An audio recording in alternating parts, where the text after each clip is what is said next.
Počas marca univerzity z celého sveta otvoria svoje brány šikovným stredoškolákom. Na jeden deň sa stanú časticovými fyzikmi a získajú priamu skúsenosť s vedeckou prácou. Tohto roku máme už 8. ročník medzinárodných masterclasses v časticovej fyzike pre stredoškolákov.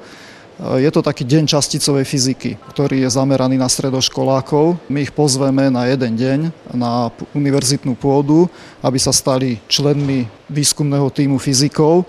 No a snažíme sa im čo najviac priblížiť deň v živote vedca. 8. ročník medzinárodného projektu Physics Masterclasses na Slovensku otvára Žilinská univerzita. Projekt bude pokračovať na ďalších 5 univerzitách. Týmto ich pripravíme na cvičenie, ktorom vyhodnocujú skutočné experimentálne dáta z CERNu, z veľkého hadronového urýchľovača LHC, o ktorom mnoho ľudí počúva tieto dni, že sa tam dejú zaujímavé veci. Takže môžu si siahnuť na tieto dáta, vyhodnotia ich, no a potom na záver dňa sa spoja v medzinárodnej videokonferencii so svojimi rovesníkmi v ďalších krajinách a diskutujú tieto výsledky. Pred praktickými cvičeniami sa žiaci zúčastnia prednášok s odborníkmi, ktorí im približia tému. Takto majú možnosť rozšíriť si svoje vedomosti o poznatky, ktoré sa v školách ešte nevyučujú. Dopoludnia im rozprávame v prednáškach o štandardnom modeli elementárnych častíc, aby vedeli, aké častice poznáme, aké majú vlastnosti. Na čo sú zamerané prednášky? Prednášky sú zamerané na elementárne častice, na ich vlastnosti, na štandardný model,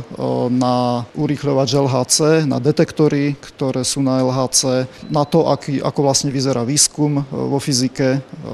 A to si vyskúšajú potom aj na vlastnej koži. Myšlienka Masterclasses vznikla vo Veľkej Británii, kde má takéto podujatie dlhú tradíciu. Úspešný projekt sa rozširuje nielen po celej Európe, ale má svojich účastníkov aj v Amerike či Afrike. Správy